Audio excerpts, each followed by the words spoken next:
Ukraine संकट पर हमारी इंटरनेशनल बहस जारी है और इस बीच एक ब्रेकिंग न्यूज आ रही है। बड़ी खबर ये कि रूस यूक्रेन मामले पर नेटो ने इमरजेंसी बैठक बुलाई है, आपात बैठक बुलाई है और ये आपात बैठक शुक्रवार को होगी जिसमें नेटो देशों के विदेश मंत्री शरीक होंगे।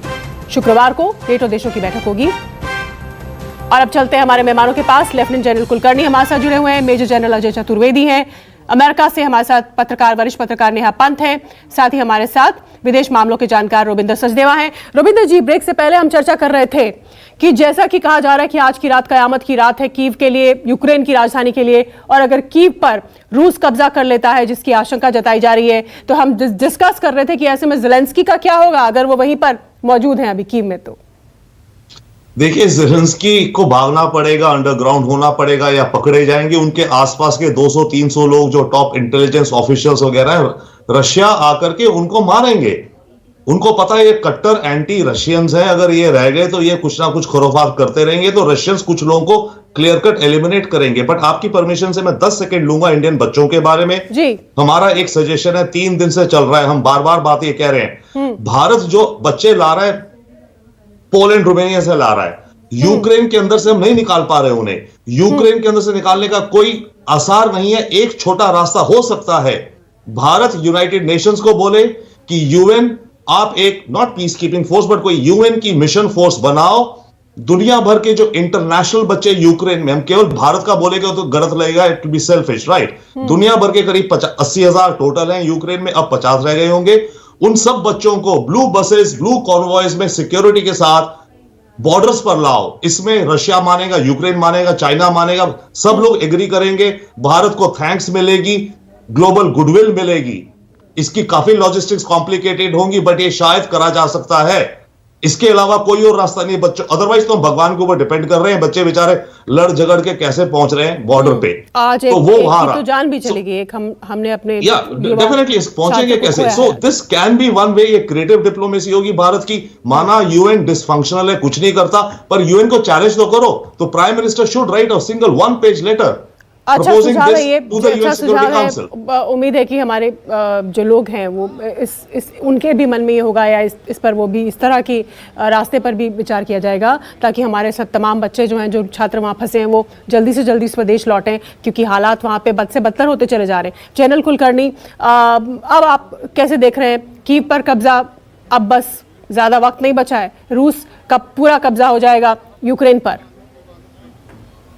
ये देखिए, जो पॉलिटिकल ऑब्जेक्टिव है, क्योंकि ये जो पूरी लड़ाई है और जिस प्रकार से ये देखा जा रहा है, रूस ने काफी वक्त भी दिया है, रूस ने बार बार विनती भी की है, बार बार और बातचीत भी की है और बताने की कोशिश भी की है कि आप इस तरह ना करें और आप सरेंडर करें और उसके बाद जो नॉर्मल इंफ्रास्ट्रक्चर है या उसको बर्बाद नहीं करेंगे, और बात हो रही थी। लेकिन जिस प्रकार से ज़ेलेंस्की अड़े रहे कि हम सरेंडर नहीं करेंगे, हम आखिरी वक्त तक लड़ते रहेंगे, हमारे आजादी का सवाल है, वेल उनका देश है, उनका पूरा हक है जो वो कहते हैं। लेकिन मुझे लगता है कि अब जिस प्रकार से आप लोग दिखा रहे हैं, 65 किलोमीटर लंबा जिस प्रकार से कॉन्वॉय है, ग्रुप कैरिंग व्हीकल, रूसी फौज का काफिला, दुनिया भर के एयर डिफेंस और सब कुछ जो जमावड़ा है, जिसको अब पूरा का पूरा जो कीव शहर है, जो तकरीबन 65 स्क्वायर किलोमीटर है, उसकी घेराबंदी होगी। और उस घेराबंदी में थोड़ा सा वक्त लगेगा, लेकिन पूरी की पूरी घेराबंदी होगी।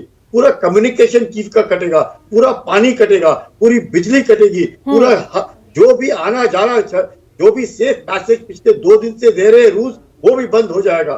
चारों तरफ से घेराबंदी होगी। उसके बाद कल बातचीत हो रही है। हो सकता है कि अगर ज़ेलेंस्की मान जाए, हो सकता है कुछ हो जाए और वो कहे हम सरेंडर करते हैं या किसी प्रकार से सीज फायर हो जाए, तो ही कीव बच सकता है। नहीं तो आप बिल्कुल ठीक कह रहे हैं शीतल, कयामत मतलब किसी ने दुनिया में नहीं देखा होगा कि किस तरीके से जो अभी तक जो हथियार इस्तेमाल किए हैं वो कुछ भी नहीं है जिस बनिस्बत अभी तक रूस ने जो अब इस्तेमाल करेगा। तो उसके बाद जो पूरा का पूरा कीव है और जिस तरह आज की तारीख। लेकिन जनरल कुलकर्णी अभी भी वहां पर सभी नागरिक तो नहीं चले गए होंगे कीव से। हालांकि हमारे विदेश सचिव ने राहत की बात यह बताई है तो थोड़ी देर पहले प्रेस कॉन्फ्रेंस में कि कोई भारतीय कीव में नहीं है। यूक्रेन में बाकी जगह में 8,000 के आसपास भारतीय हैं, लेकिन राजधानी कीव से सारे भारतीय जा चुके हैं। तो ये हमारे लिए राहत की खबर है। लेकिन जो वहां के रहने वाले लोग हैं, नागरिक हैं, वो सबके सब चले गए होंगे? ऐसा तो संभव नहीं है इतने कम समय में। तो ऐसे में रूस जो हमला करेगा, बमबारी करेगा, उसमें तो आम लोगों की जानें भी जाएंगी ना। तो क्या वो रूस ये अंतर्राष्ट्रीय लोगों की नाराजगी मोल ले सकता है इस तरह से, नागरिक अगर निशाने की जद में आएंगे तो? अब शीतल जी, ये जो नागरिक बचे हैं 35 लाख के आसपास की आबादी है, जिससे आप अंदाजा लगा लिए 20-1 लाख चले गए होंगे, क्योंकि औरतें हैं, बच्चे हैं, बाकी लोग हैं, सब निकल गए। हमारे भी जो बच्चे थे वो भी निकल गए। 60% बच्चे तो वापस आ गए हैं। 4,000 हमारे बच्चे ऑलरेडी हंगेरी, रोमानिया, पोलैंड में है। बाकी 20-1% बच्चे जो अंदर हैं वो तकरीबन खार्किव के इलाके में है। तो वो सब हो जाएगा, उसमें कोई शक नहीं है। लेकिन हम कीव की जो बात कर रही हैं आप, उसके बारे में आप सोचिए कि जहां से भी कितना भी कर ले, कीव में आज जिस प्रकार से ज़ेलेंस्की ने मोलोटोव कॉकटेल के लिए बताया है, हर एक को हथियार बांटे हैं। किसी के पास AK-47 है, किसी के पास रिवॉल्वर है, किसी के पास मशीन गन है, किसी के पास मोलोटोव कॉकटेल है, किसी के पास जैवलिन मिसाइल्स है, किसी के पास स्टिंगर मिसाइल्स है। चाहे वहां पर 15 लाख की आबादी रहे और ये सोचे कि वो फाइटिंग इन बिल्टअप एरिया करेंगे, रास्ते में लड़ेंगे और रूसियों को मारेंगे और काटेंगे। रूस भी जानता है कि अगर इतनी आबादी उधर रह जाती है तो उसने क्या करना है। आप समझ सकती हैं, जिसका पानी बंद, रहना बंद, खाना बंद, सब कुछ बंद, और चाहे वो कितने भी सेल्फ कंटेन्ड क्यों ना हो, एक वक्त ऐसा आएगा कि खुद सरेंडर करेंगे। जब बमबार्डी होगी उसके बावजूद कितने दिन रहेंगे ये शेल्टर के अंदर? नहीं रह सकते। तो ये दबाव, रूस दबाव बना रहा है। आप देख रहे हैं जो भी प्रेस रिपोर्ट आ रही है, गूगल वेस्ट का है, फेसबुक वेस्ट का है, व्हाट्सएप वेस्ट का। ठीक, जनरल कुलकर्णी हमारे साथ इस वक्त जर्मनी से खास मेहमान भी जुड़ चुके हैं। अनवर अशरफ पत्रकार, वरिष्ठ पत्रकार हमारे साथ जुड़े, उनके पास भी मैं चलूंगी। लेकिन उससे पहले, क्योंकि जो बात हम कर रहे हैं अभी, कीव पर कब्जे की स्थिति में क्या आगे होगा, तो जनरल चतुर्वेदी के पास एक सवाल लेके चलती हूँ, फिर मैं अनवर के पास चलूंगी, जर्मनी से हमारे साथ जुड़े हैं। जनरल चतुर्वेदी, मुझे याद आ रहा है 2003 का बगदाद का ऑक्यूपेशन, जब इराक में बगदाद पर अमेरिकी फौज ने कब्जा कर लिया था, बगदाद शहर पर, कैपिटल इराक की। और उसके बाद सद्दाम हुसैन तो बाहर चले गए थे, मतलब उन्होंने अपने आप को ऊपर के इलाकों में वो हाइडिंग में चले गए थे। लेकिन बगदाद शहर पे अमेरिकी फौज दिखती थी चारों तरफ, रेवोल्यूशनरी गार्ड वगैरह भी लास्ट मिनट तक लड़ते रहे। और फिर क्योंकि उनका जो सरपरस्त था, सरगना, और उनका नेता, वो तो जा चुका था, बाहर था, कहीं हाइडिंग में था।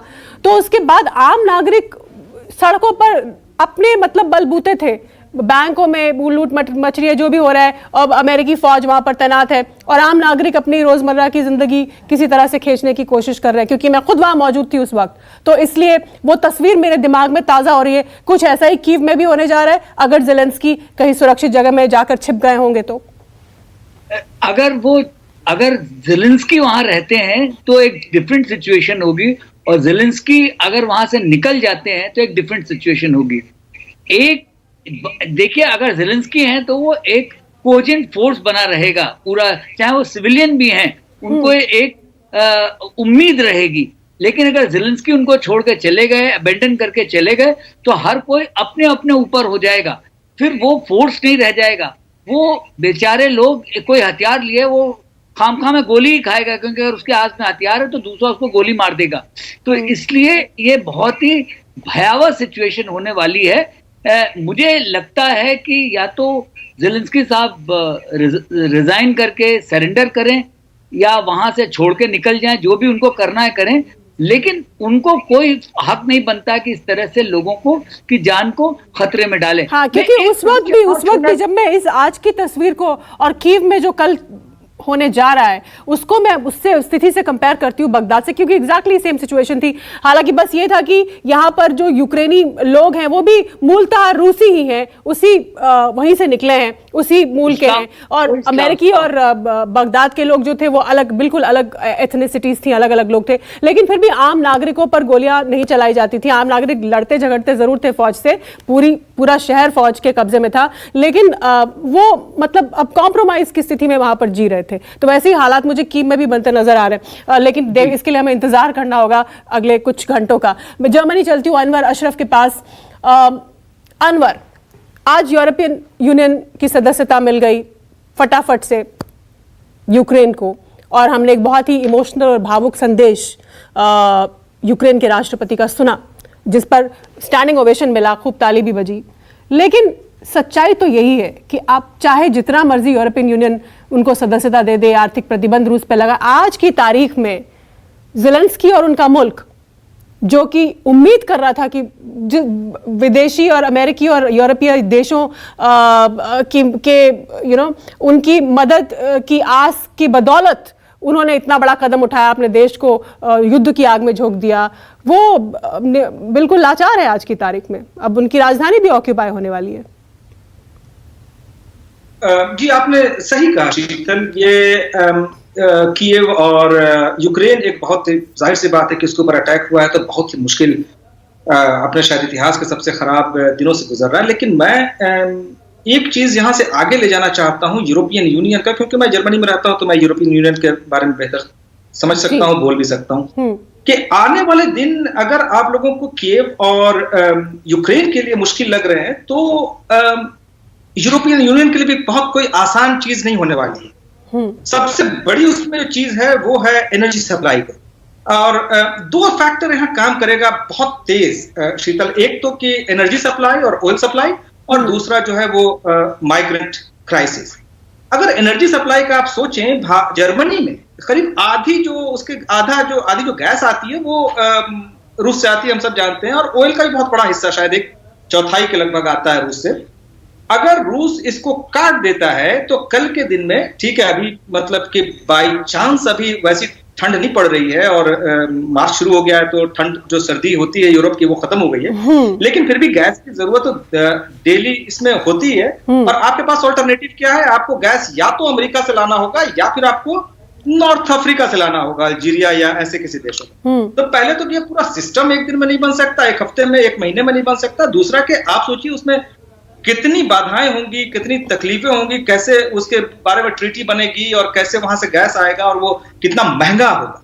सबसे बड़ी बात कि यहाँ के सरकारों को, चाहे वो जर्मनी है चाहे फ्रांस है, यहाँ की सरकारों के लिए जो ऑलरेडी इन्फ्लेशन झेल रहा है उसके लिए एक एडिशनल प्रॉब्लम यहाँ पर उसके ऊपर आने वाली है। एक तो ये चीज है, और दूसरा कि माइग्रेंट क्राइसिस शीतल, हमने देखा है कि जैसा शायद मैंने आपके पिछले शो में भी कहा था कि चूंकि यूक्रेन के लोगों को ईयू में प्रवेश करने के लिए वीजा की जरूरत नहीं होती है। यूरोप लार्जर कैनवस में यूरोप का हिस्सा रहा है, वो शेंगन का भले ही हिस्सा ना रहा हो, तो आपको जो है 1 मिलियन से ज्यादा, करीब 2 मिलियन लोग जो है दाखिल हो चुके हैं पोलैंड में, रोमानिया में और इन देशों में, जो जाहिर सी बात है कि वो जर्मनी और फ्रांस जो अच्छे मुल्क हैं, जो मतलब जिनके पास थोड़ा पैसा है, काम है ज्यादा। यहाँ आपको ध्यान देना होगा शीतल कि भले ही यूरोपियन यूनियन 27 देशों का समूह है, लेकिन इसमें गिनती के देश जो हैं वही मजबूत हैं।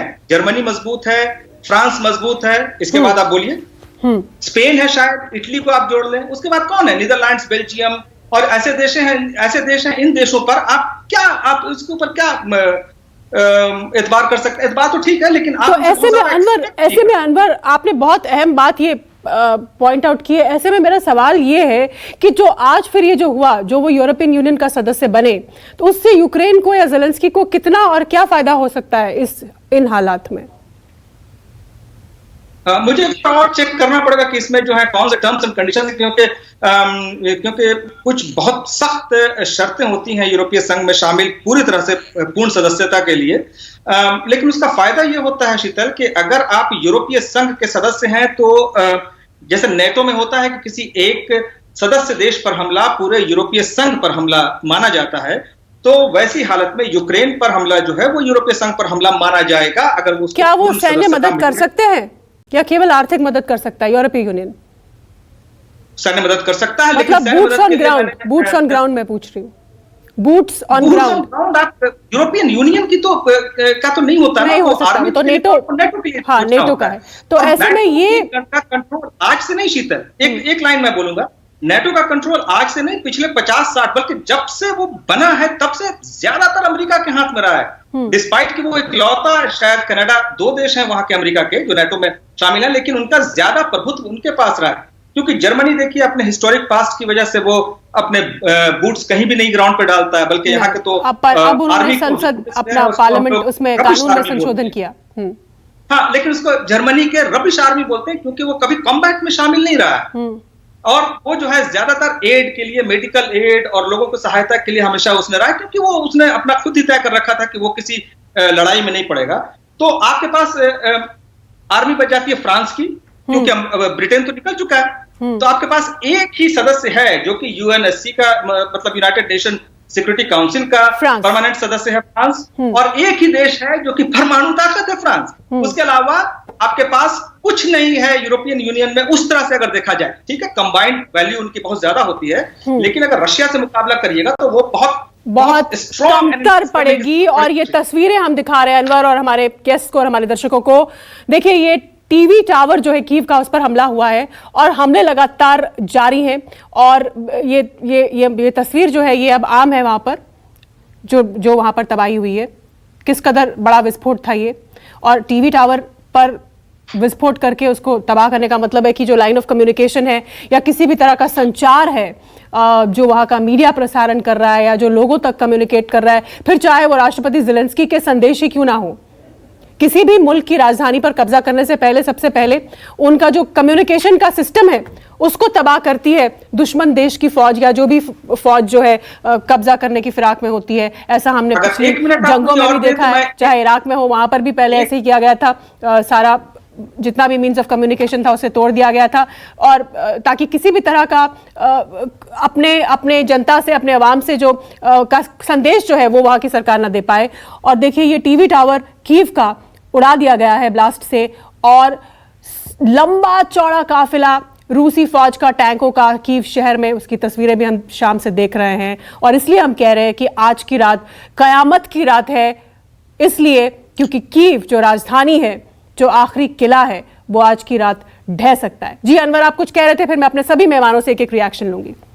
हाँ, मैं दरअसल आपने जो ये बात कही ना शीतल, बहुत इंपॉर्टेंट बात है कि मॉडर्न वॉरफेयर में जो कम्युनिकेशन ब्रेकअप है ना, उससे बड़ा अटैक आप कर नहीं सकते हैं। साइबर अटैक सबसे बड़ा अटैक होता है, उससे आप संचार का, आपके टेलीफोन के सारी चीजों का को आप बाधित कर सकते हैं। और इसमें मैं ये जोड़ना चाहता हूं शीतल कि पिछले 2 दिनों में जिस तरह से यूरोपियन यूनियन ने और अमेरिका ने भी जैसे स्विफ्ट ट्रांजैक्शंस पर जो बंदिशें लगाई हैं, उससे एक बड़ी प्रॉब्लम होने वाली है, जो कि आपका गैस सप्लाई अगर रशियन कंपनीज करना भी चाहें, क्योंकि जो रशियन कंपनीज हैं वो सरकारी गैसप्रोम की सब्सिडरीज है ना, जो नॉर्ड स्ट्रीम 2 जो है वो गैसप्रोम की सब्सिडरी है। अगर वो बोले कि हमको सरकार से सीधा लेना देना नहीं, हम सप्लाई करना चाहें, आपको ट्रांजैक्शन हमेशा स्विफ्ट में करना होता है। अगर आपने स्विफ्ट ब्लॉक कर दिया है तो वो ट्रांजैक्शन रुक जाएगा। वो एक बड़ी समस्या यहाँ पर आज जो है, यहाँ पर पॉलिटिकल हलकों में बहुत ज्यादा आज इस पर बातचीत हुई कि स्विफ्ट अगर हम रोक रहे हैं तो उसका हमारे ऊपर क्या रिपरकशंस होगा। क्योंकि अगर गैस बंद होती है, हम मतलब कि इस बात को समझना है कि भारत की तरह हमको गैस की जरूरत कम नहीं होती है, हमें बहुत ज्यादा जरूरत होती है। यहाँ पे जर्मनी में अगर गैस बंद होती है तो हमको ऑल्टरनेटिव की तरफ देखना है, और ऑल्टरनेटिव जो है वो कोल एनर्जी है, और जो अल्टरनेटिव है वो एटॉमिक एनर्जी है। बिल्कुल, रूस से संबंध इस तरह से विच्छेद करने से या तोड़ने से या वो करने से यकीनी तौर पे यूरोपीय देशों का भी, जिनके व्यापारिक संबंध रहे, जैसे कि जर्मनी की, जैसा कि अनवर बता रहे हैं, इन पर भी असर पड़ेगा। ऐसा नहीं है कि सिर्फ रूस इससे प्रभावित होगा, लेकिन फिलहाल हम सब की नजरें जो है वो कीव पर है। एक बात मैं बोलना चाह रहा था शीतल कि आपको असर जो है यूरोपियन यूनियन पर भी बहुत कमजोर असर नहीं, बहुत स्ट्रांग असर पड़ेगा। बिल्कुल बिल्कुल, बहुत मजबूत असर पड़ेगा यकीनन। किसी भी, आप जब आदान प्रदान करते हैं, आपके आर्थिक रिश्ते होते हैं, व्यापारिक रिश्ते होते हैं, किसी भी तरह के रिश्ते होते हैं, उनको आप तोड़ते हैं, तो जिस देश से आप तोड़ रहे हैं उसके साथ साथ अपना भी आप नुकसान कर रहे हैं। और रूस ने अपने आप को काफी मजबूती से खड़ा किया है पिछले कुछ अरसे में, कुछ एक दशक में, और इसलिए उन पर असर तो होगा ही होगा, लेकिन वो शायद उसकी तैयारी किए बैठे नहीं तो इतना बड़ा कदम नहीं उठाते। आप ये तस्वीरें देखिए, ये खार्किव जो है यूक्रेन का इलाका, वहां पर ये गोलाबारी जो की गई और जो हमला हुआ उसकी तस्वीर आप देख रहे हैं। उससे पहले हमने कीव के टीवी टावर के उड़ाने की आपको तस्वीर दिखाई। इंटरनेशनल बहस खत्म करने से पहले मैं अपने सारे मेहमानों के पास चलती हूँ, और ये तस्वीर आप अपने टीवी स्क्रीन पर साथ ही देखिए। ये अलग अलग न्यूज चैनल्स और विदेशी चैनलों और एजेंसियों के हवाले से हमें ये तस्वीरें मिल रही हैं। मैं रविंद्र सचदेवा से शुरुआत करती हूँ। रविंद्र सचदेवा, अब आगे आज की इस कयामत की रात के बाद आप क्या होता हुआ देख रहे हैं? आप एक कूटनीतिज्ञ के तौर पर इस मामले को कैसे आगे इवॉल्व होता हुआ देख रहे हैं? मैं 3 क्विक बुलेट पॉइंट्स कहता हूं। ज़ेलेंस्की के पास एक और ऑप्शन है, चुपचाप निकल जाए, जर्मनी में जाकर के यूक्रेनियन गवर्नमेंट इन एग्जाइल बना दो। That's one option that Zelensky has. Okay, go, जैसे तिब्बत की गवर्नमेंट इन एग्जाइल भारत में बैठी है, तू भी जाके बेल्जियम या कहीं भी जर्मनी यूएस में जाके यूक्रेन गवर्नमेंट इन एग्जाइल वहां से कुछ करो। He has one that option. Second, अभी हम कीव को आता हुआ काफिला देख रहे हैं, अभी अब खार्किव की पिक्चर्स दिखा रही हैं। ईस्ट की तरफ से भी एक काफिला बनेगा, अभी जो दोनबास रीजन से शुरू हुआ खार्किव के आगे एक और टाउन, वो काफिला जो बनेगा या अप्रोच जो आ रही है वो 200 किलोमीटर दूर है कीव के। साउथ ओडेसा से भी ऊपर आएंगे, तो ये 2 और लाइंस आएंगी जो आकर के कीव पे कन्वर्ज होंगी शायद। तीसरा पॉइंट, नेटो और सब कह रहे हैं वेपन्स भेज रहे हैं, कनाडा बोल रही है, बेल्जियम बोल रही है। वेपन्स आएंगे कहां से यूक्रेन में? मेरे एमिनेंट पैनलिस्ट अभी पूछ रहे थे। बाय एयर तो आप समझते हो कि ब्रिटिश आर्मी का प्लेन आएगा, इतने सारे जैवलिन वो मिसाइल्स लेकर के लैंड करके डिलीवर करेगा यूक्रेन में? इम्पॉसिबल। समुद्र से आ नहीं सकते, अब ओडेसा पोर्ट से आ नहीं सकते। केवल ऑप्शन अगर बचती है वो बचती है पोलैंड रोमानिया बॉर्डर से। पोलैंड रोमानिया बॉर्डर से अगर मानो कनाडा ने आज अनाउंस किया जैवलिन हम मिसाइल्स भेज रहे हैं, कनाडा ने भेजे पोलैंड में ट्रक्स पे लगे पोलिश आर्मी के ट्रक्स अपनी बाउंड्री से आकर यूक्रेन के अंदर आ गए और रशियन से मार दिया, तो रशियन से तो नेटो के टैंक को, नेटो के ट्रक को मार दिया। पोलैंड नेटो का मेंबर है, तो हो गई रशिया नेटो की वॉर। ठीक, यूक्रेन संकट पर नेटो, आपने नेटो का जिक्र किया तो दर्शकों को एक बार बता दूं कि नेटो की एक इमरजेंसी बैठक शुक्रवार को होने वाली है। ये भी खबर आई है, शुक्रवार को नेटो के देशों के विदेश मंत्रियों की इमरजेंसी बैठक होने जा रही है। मैं फटाफट से क्लोजिंग कमेंट्स और क्विक रिएक्शंस, जनरल कुलकर्णी, इस रात की सुबह कब होगी? जी, सबसे पहले बात की नेटो जो है वो मिलिट्री अलायंस है और यूरोपियन यूनियन जो है वो इकोनॉमिक अलायंस है। बिल्कुल, दोनों मिक्स नहीं हो सकते। कोई भी बूट्स ऑन ग्राउंड हथियार ईयू ऐसे नहीं देगा, और जो ईयू दे सकता है मेंबर बनने के बाद एक ही चीज है, वो है ह्यूमैनिटेरियन। उसके अलावा वहां से कुछ नहीं आ सकता है, वो भी जब लड़ाई चली जाएगी उसके लिए कोई फायदा नहीं। दूसरी बड़ी बात, जो इतना जो कुछ हो रहा है, इन सब ने समझना चाहिए कि जितने भी यूरोपियन यूनियन के देश हैं वो अमीर इसलिए हुए हैं क्योंकि उन्होंने अपनी सिक्योरिटी जो है वो अमेरिका को आउटसोर्स कर रखी है। और क्योंकि जर्मनी जैसे कह रहे हैं, जर्मनी अमेरिका को 1 रुपया देता है और अमेरिका से 4 रुपया लेता है सिक्योरिटी के, मैं नॉर्मल इसके का, तो आप समझ सकते हैं कि इन्वेस्टमेंट यूएसए का कितना है। तीसरी बात, जो गैस है और जो उत्पादन है रशिया का, वो है 10 million barrels per day. 10 million barrel.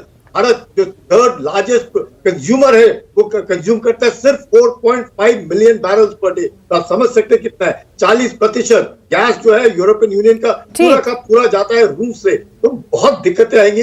ये सिर्फ कहने की है, सहानुभूति देने वाली बातें हैं। यूक्रेन जो है उसको उकसाया गया, तो यूक्रेन फंस गया। अब यूक्रेन को निकलना बहुत कठिन है। उसके पास जगह थी सरेंडर करने के लिए, अभी भी है कल के लिए। मुझे नहीं लगता है अब जब तक कि इसका लक्ष्य, रूस का लक्ष्य। ठीक है, मेरे पास वक्त खत्म हो चुका है। जनरल चतुर्वेदी, माफ कीजिएगा, आपसे क्लोजिंग कमेंट नहीं ले पाऊंगी, लेकिन क्योंकि ये मामला जल्दी सुलझने वाला नहीं है तो हम ये चर्चाएं जारी रखेंगे। लेकिन आज की रात कयामत की रात है कीव के लिए, और अगर रूसी फौज ने कब्जा कर लिया तो फिर बड़ा प्रश्न ये कि ज़ेलेंस्की, राष्ट्रपति ज़ेलेंस्की अगर कीव में ही है तो उनका क्या होगा, और अगर वो कीव से बाहर हैं तो क्या होगा, आगे क्या होगा, क्योंकि बातचीत भी जारी है, साथ साथ में दूसरे दौर की बातचीत भी कल होनी है। सभी मेहमानों का हमारे साथ जुड़ने के लिए धन्यवाद, आप सभी का भी। फिलहाल एक छोटा सा ब्रेक, देखते रहिए न्यूज़ 24। नमस्कार, मैं हूं मानक गुप्ता। अगर आपको हमारा ये वीडियो पसंद आया हो तो इसे लाइक और शेयर जरूर करें, और हां, हमें सब्सक्राइब और फॉलो करना ना भूलें ताकि आप देश और दुनिया की कोई खबर मिस ना करें। तो जुड़े रहिए हमारे साथ और देखते रहिए न्यूज़ 24।